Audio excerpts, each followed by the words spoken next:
Jamaica was the happiest island in all the Caribbean. Kingston was in holiday mood, and the whole population hung out the flags and metaphorically threw its hat in the air. They rejoiced, not that they were parting from Britain, they are firm adherents of the crown, but because Jamaica stood on the threshold of independence. And then it rained. A tropical downpour, as inappropriate as our own deluge on Bank Holiday. But nature relented, and as though to bid welcome, out came the sun as the airliner touched down at Palisadoes Airport, bringing to represent the Queen, Princess Margaret. Independence was to have a royal greeting.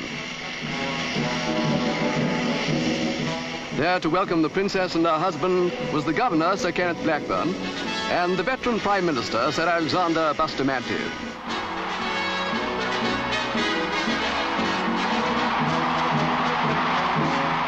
After the greeting of Lady Blackburn, it was the turn of the Premier to bid Her Royal Highness a loyal welcome. Then Princess Margaret was conducted to the saluting base to receive the royal salute by the Jamaica Regiment.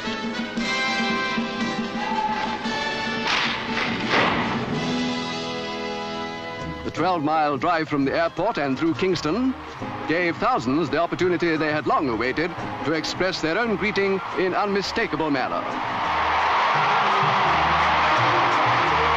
At the entrance to King's House, the Princess spoke to some disabled children. Among them were Girl Guides and Boy Scouts. They are crippled, but they were not forgotten. The royal visitor had a word, too, with the woman in charge of them. Next day, Her Royal Highness opened the great National Stadium, which nobly expresses the pride and hope of the new nation. Sir Alexander Bustamante received the Princess and Lord Snowdon and conducted them to the royal box. This was the place where, at midnight on the following day, the flag of independent Jamaica would be raised. Princess Margaret said it was fitting that the country would serve as host for the 9th Central American and Caribbean Games. And after the applause came the emotional rendering of the Jamaican national anthem.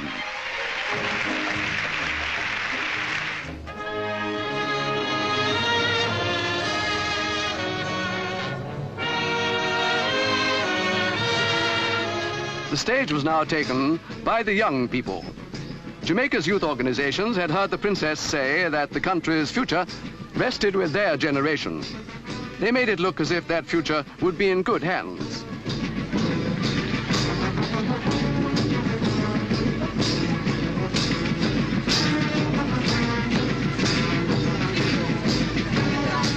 One spectator who had been among the prime movers in achieving independence was the opposition leader, Norman Manley.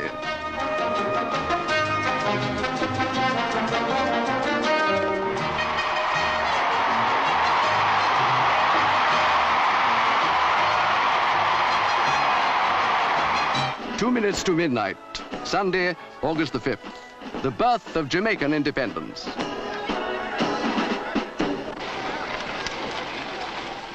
The new flag was about to be hoisted over the stadium. Sir Kenneth Blackburn was soon to be Governor-General, the higher rank in accord with the new status of Jamaica as full member of the Commonwealth.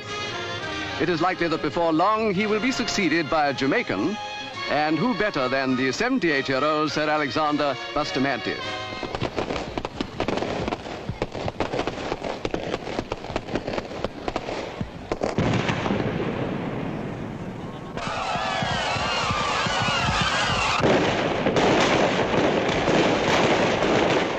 It was another historic day for the emergent nation that saw the state opening of Parliament. The motto chosen for the new coat of arms is, out of many, one people. And here on the Westminster model will sit the Democratic Assembly, who will govern the multiracial 1.75 million who will become one people. On this moving occasion, it was Princess Margaret's privilege to represent Her Majesty the Queen. And as always, when such duty falls to her, she now performed it with a grace and dignity befitting the responsibility. In their places for the inauguration sat the 66 members of the Senate and House of Representatives. Visitors included the papal envoy and dignitaries from independent African states.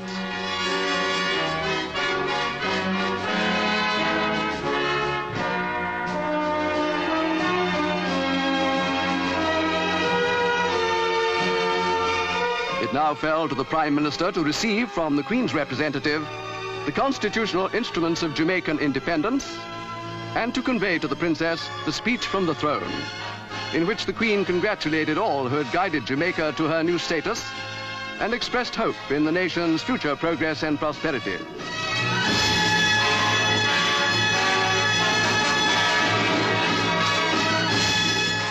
The Prime Minister's address of thanks was seconded by the leader of the opposition, Mr. Norman Manley.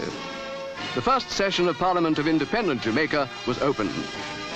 It followed the pattern of Westminster, the mother of parliaments, from which democracy has spread and flowered in so many lands. 300 years of British government had come to an end, and peacefully, one more nation had been helped to achieve its yearning for self-government. All wish well to the happy people of independent Jamaica.